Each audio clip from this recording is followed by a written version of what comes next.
fact, my mother took me to St Barnabas' Sunday School Hall, which is near Fleet Street in Oldham, where we lived. And I believe it was a Church of England school, and I do not remember too much about that. Say this, I do remember this occasion when the preacher was preaching, I fell asleep. But I do not understand and cannot recall anything that was said. But I do know that my mother sent me there. We came from Oldham when I was about the age of 5 or 6 years old and moved to Watford. Then my mother sent me to a Sunday school in North Watford, and I'm led to understand that it was a congregational Sunday school, but I'm not quite sure again. My mother's here, she could confirm this later. But what I can remember from those days was this. Struck out in my mind when I heard of what the Lord Jesus Christ came to do, or understood and saw some of the things which he did when he was on earth. How is it that when he was nailed to the cross and put to the cross and put to death, why did he not come down and confound all his enemies? Because he could have done so. You've seen evidence recorded in the Bible of how the Lord Jesus raised up dead men. Many incidences. He healed those that were sick. He healed those with various diseases. The Lord Jesus Christ was able to help the most needy, those that could not help themselves. The Lord Jesus Christ was able to heal the deformed. The Lord Jesus Christ had power on earth to stop the winds from blowing, to stop the tempests from blowing, as he demonstrated, and it's demonstrated in the Word. And my question was this, and I always used to listen and wonder, when the Lord Jesus Christ was being crucified, I always used to sit on the edge of the pew and wonder, hoping, as it were, surely this cannot be the end. And they nailed him to the cross, and he died and was put in a tomb. Now that is all I can remember of the Lord Jesus and the Gospel from a child. I did not understand why he was put to death, nor the purpose of God in sending him to die in the way he did.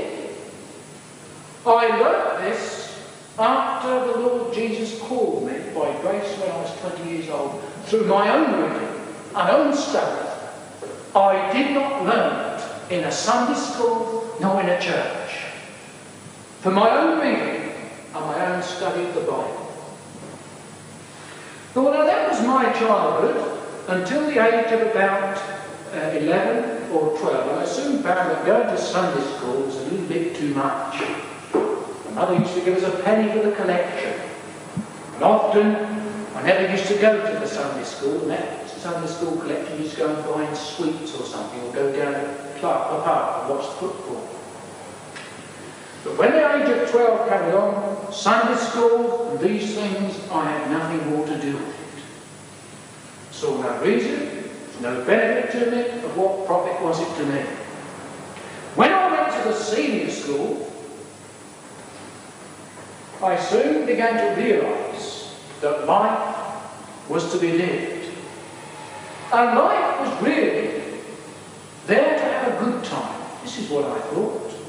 And the seeds of learning about various things this world were sown, and I began to get involved in various things.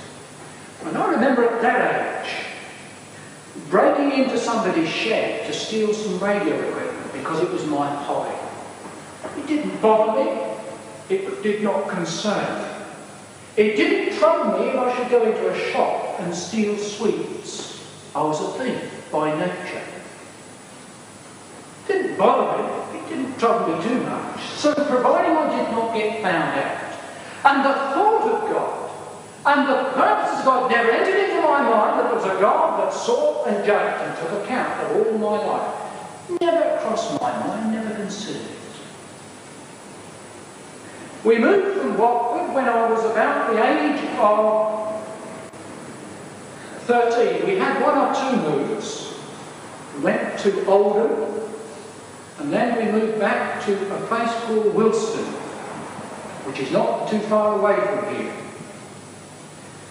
And there I progressed in my hobby, learning radio, and the thoughts of God, and the reason why we're here, it did not really concern me. The things of God had no part to play in my life whatsoever.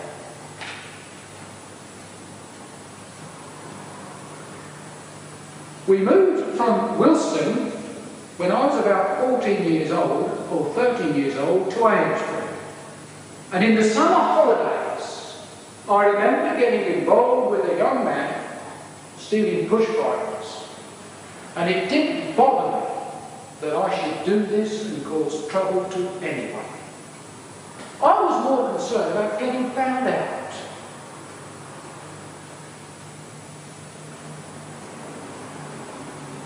When I went to school, I found that young people were very similar to me. We wanted a good time. Let's live for today. As it were, I thought, because tomorrow we're going to die. Let's live it up today. When I came to leave school, I began to mix with the boys in Aylesbury in the town centre. And I soon realised that life was to have a good time.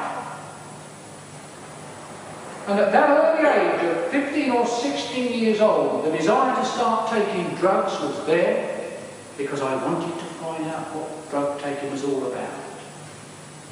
Now we have some young people here today, I don't know how old you are, but you will know at school there are young people that sniff glue and take drugs and various things. You've perhaps heard some dreadful things.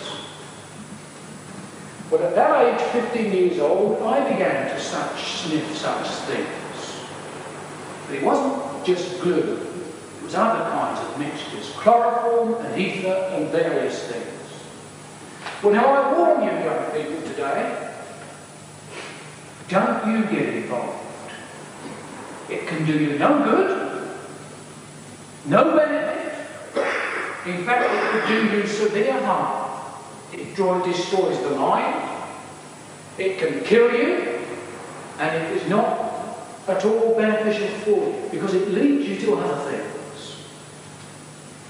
It leads you to want to experience other effects of drugs, such as smoking marijuana, taking pep pills, and various drugs of various kinds. Of course, this was a life that I progressed to. And at 16 years old, 17 years old, this was the norm, or this was what I wanted to do, to take drugs, to stay out all night, to be involved in various wicked ways. Stealing did not trouble me whatsoever. No thoughts of God, nor did it bother me, nor did I trouble myself with anything to do with the Lord Jesus Christ. But at that age, I met a Christian lady called Mrs. Knight, and her husband in Aylesbury. I began to work with her. And I began to realise, or it soon became evident to me, that this Mrs. Knight was a real stick in the mud. That she seemed to put the dampers on all the exciting things that I wanted to get up to. And it seemed to me that this religion that she possessed was a religion could serve no man and do no man any good. And I began to see and think that the religion was for sissy people. For people that cannot stand on their own 2 feet, that knows nothing about life, that really they want crutches to lean upon, and that they needed some prop to prop themselves up. That they didn't know what life was about, nor could they teach and preach to me about the way of life, because they knew nothing of life. So